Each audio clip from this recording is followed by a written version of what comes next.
2004లో election టైంలో యాక్టివ్గా ఉన్నాను. తర్వాత 2007లో నేను అమెరికాకి వెళ్ళిపోయాను. వెళ్ళిపోయిన తర్వాత నేను 15 సంవత్సరాలు ఇండియాకే రాలేదండి.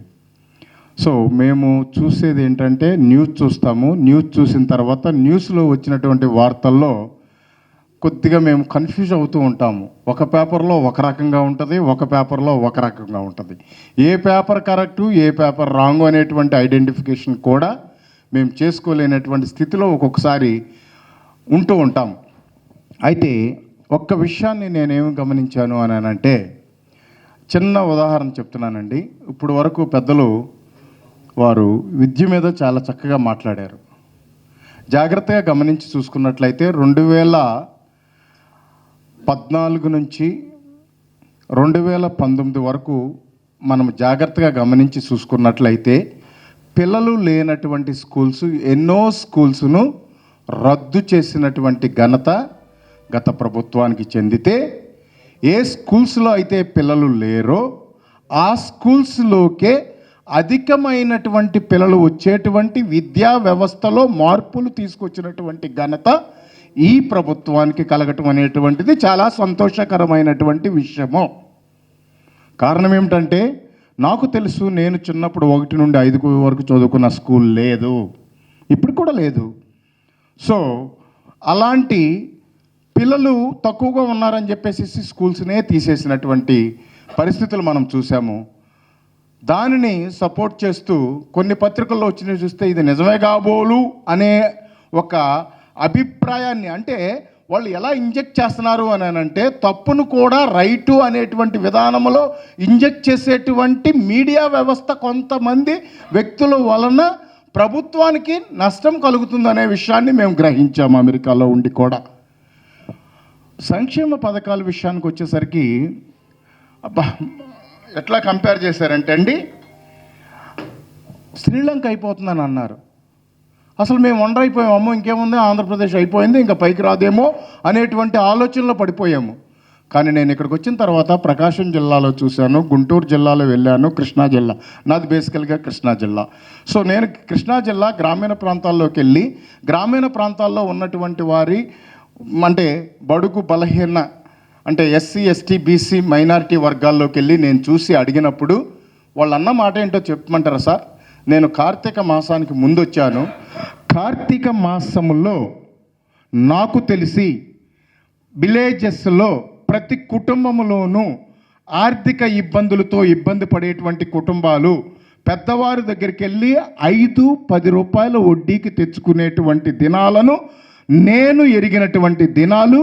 వారు ఇప్పుడు చెప్పినటువంటి మాట ఏమిటనంటే, జగన్ గారి పుణ్యమాం అంటూ వారు ఇచ్చేటువంటి సంక్షేమ పథకాలను బట్టి ఈ కార్తీక మాసాల్లో మేము ఇంకొకరి దగ్గరికి వెళ్ళవలసినటువంటి అవసరత లేని విధంగా మేము జీవిస్తున్నాము అనేటువంటి ఒక నగ్న సత్యాన్ని తెలియచేశారని చెప్పేసి మీకు సవినయంగా తెలియజేస్తున్నాను. అంటే ఏమిటనంటే, కింద స్థాయిలో ఉన్నటువంటి వరకు జగన్ గారు ఇచ్చేటువంటి ఆ మూలాలు ఎలా అందుతున్నాయి అనేటువంటి దానిని మనము సరైనటువంటి రీతిలో ఇంకా చేరనటువంటి పబ్లిక్కి, అవేర్నెస్ లేనటువంటి పబ్లిక్ని అవేర్నెస్ కలెక్ట్ చేయాల్సినటువంటి అవసరత ఈ యొక్క జర్నలిస్ట్ ఫామ్కి ఉందని చెప్పేసి నేను తెలియజేసుకుంటూ ఉన్నాను.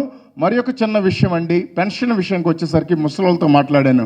వాళ్ళు ఎంత చిరునవ్వుతో చెప్పారో తెలుసా అండి? నేను పంచాయతీ చుట్టూ వెళ్ళి పంచాయతీ ఆఫీస్ దగ్గర కూర్చుని పడుగాపులు కాస్తే ఆఫీసర్ రాలేదు రేపు రండి అని చెప్తే మేము వెళ్ళిపోయిన రోజులు ఉన్నాయి. కానీ ఇప్పుడు మాకు అలాంటి పరిస్థితి లేదు. ఉదయం తెల్లవారుజామునే 5-6 గంటలకల్లా 5-6 గంటలకి తలుపు తట్టి వాలంటీర్ వచ్చి నవ్వుతూ మా చేతిలో పెన్షన్ పెట్టి వెళ్ళిపోతున్నారు అనేటువంటి సంతోషాన్ని ముసలివాళ్ళు ఇవ్వటం అనేటువంటిది చాలా ఆనందం కలిగించి. అంటే అభివృద్ధి అని అంటే ఎట్లాగంటేనండి, మహాత్మా గాంధీ గారు ఒక మాట అన్నారు, గ్రామీణ ప్రాంతాలు అభివృద్ధి చెందినప్పుడే దేశము అభివృద్ధి చెందుతుంది అనేటువంటి మాటను అన్నారు. జగన్మోహన్ రెడ్డి గారు చేస్తున్నటువంటి కొన్ని పథకాలను మనం జాగ్రత్తగా చూస్తే ఇప్పటికిప్పుడు మీకు అభివృద్ధి కనిపించకపోవచ్చు. విద్యా వ్యవస్థ ఉందండి, ఆయన తీసుకొచ్చినటువంటి వ్యవస్థలో విద్యా వ్యవస్థలో నాడు నేడు అనేటువంటి దాని కింద అనేక రకములైనటువంటి స్కీమ్స్ పెట్టుకుని ఆ స్కీమ్స్ ద్వారా అమ్మఒడి, విద్యా దీవెన, అవన్నీ ఇవన్నీ రకరకాల స్కీమ్స్ పెట్టారు. వాటి రిజల్ట్ ఎప్పుడు వస్తాయంటే 10 to 15 years తర్వాత గ్రామీణ, అప్పుడే మన రాష్ట్రంలో సౌత్ ఇండియాలో Kerala is the one of the best అంటే ఎడ్యుకేషన్ వ్యవస్థలో మంచి రాష్ట్రం అని పేరుంది. చెప్తున్నానండి, 10 to 15 years తర్వాత Andhra Pradesh is going to cross the 90% of the education people ఉంటారనేటువంటి విషయాన్ని జగన్మోహన్ రెడ్డి గారి యొక్క విద్యా వ్యవస్థ ద్వారా మనం తెలుసుకుంటాం అనేటువంటి విషయాన్ని మనం తెలుసుకోవాలండి. కాబట్టి ఈ అభివృద్ధి అనేటువంటిది స్లోగా వస్తుంది. ఇంకొక విషయం ఏంటంటే అండి, ఈ సెల్ ఫోన్ చూసినప్పుడల్లా నాకు ఒక నవ్వు వస్తూ ఉంటుంది. సారీ, నేను మరి ఒక పార్టీని కొద్దిగా వ్యతిరేకంగా మాట్లాడుతున్నానని మీరేమనుకోవద్దు. లైట్ అయింది అని అన్నారు గౌరవనీయులు. లైట్ వేసిన తర్వాత ఈ సెల్లను కనిపెట్టింది ఎవరు? అసలు అది ఎంత నవ్వొచ్చే మాటో, ఎంత హాస్యాస్పదమైనటువంటి మాటో. అమెరికాలో ఉన్న ఎడ్యుకేట్స్ కూడా దానికి సప్పట్లు కొట్టి సెంతులు కొడుతున్నారు. అసలు ఇది కనిపెట్టింది ఎవరు? అసలు భారతదేశంలో మొట్టమొదట ఫోన్ అనేటువంటిది వాడింది ఎవరో తెలుసండి? వెస్ట్ బెంగాల్లో ఉన్నటువంటి కమ్యూనిస్ట్ లీడర్ అయినటువంటి పెద్ద ఆయన, ఓల్డ్ ఆయన పేరు నాకు ఐడియా లేదు, జ్యోతిబోస్ గారు. అసలు భారతదేశంలో మొట్టమొదటి సెల్ ఫోన్ అనేటువంటిది వాడింది ఆయన. నేను కనిపెట్టానని నేను చెప్తా. అంటే ఎట్లా ఉందంటే సార్, మనం ఏది మాట్లాడితే అది నిజము అని నన్ను నమ్మించేటువంటి విధంగా పత్రికలు ఉంటే మాత్రం ఇట్స్ నాట్ రైట్ సార్. కాబట్టి కృష్ణరాజు గారు ఒక మంచి ఉద్దేశంతో ఈ పత్రికా రంగం ద్వారా సత్యాలను తెలియచేయాలని చెప్పేసి వారు ప్రయత్నం చేస్తున్నారు. వారికి సహకరిస్తున్నటువంటి ఇక్కడ కూడి ఉన్నటువంటి పెద్దలు, నేనంటే కొత్తవాడిని కాబట్టి ఏదో ఇప్పుడు వచ్చాను అనుకోని రీతిగా మాట్లాడే అవకాశం దొరికింది. కాబట్టి వారు చేస్తున్నటువంటి ప్రయత్నంలో నా ఉద్దేశం ఏంటంటే, రాంగ్ మెసేజ్ అనేటువంటిది పబ్లిక్లోకి వెళ్తుంది. ఆ మెసేజ్ రాంగ్ అనేటువంటి సత్యాన్ని తెలియజేయవలసినటువంటి బాధ్యత కూడా మిగిలి ఉన్నటువంటి పత్రికల మీద, మిగిలి ఉన్నటువంటి మీడియా మీద, మిగిలి ఉన్నటువంటి సోషల్ మీడియా అయితేనేమి, ఏమైతేనేమి ఇస్తున్నటువంటి సమాచారం. ఏమండి, నాకు అసలు అర్థం కాకుండా అడుగుతాను. మొన్న 11 మందికి ఇచ్చారు. ఇస్తే కొంతమందిని స్థానచలనం చేశారు. What is the wrong?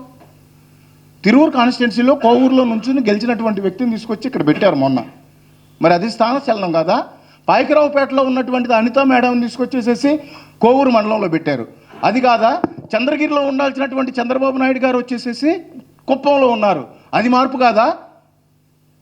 So వీళ్ళని మార్చే అవి అసలు ఎట్లాగంటే, నేను చేస్తే మంచి, ఎదుటోడు చేస్తే చెడ్డ అనేటువంటి విధంగా కొన్ని మీడియాలు రాంగ్ ఇన్ఫర్మేషన్ ఇస్తుంది.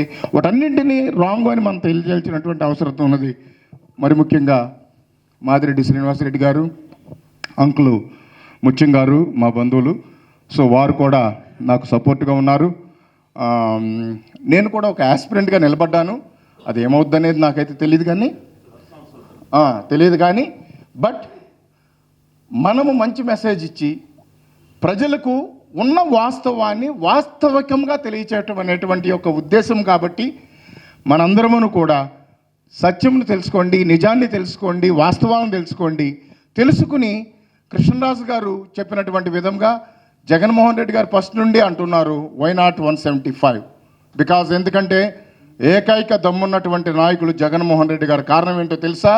నేను చేశానని నమ్మితేనే మీరు ఓటేయండి, లేకపోతే వద్దని అని కూడా అన్నారు. అంత ధైర్యం ఉన్నటువంటి మాట ఇంకెవరు చెప్తారు సార్?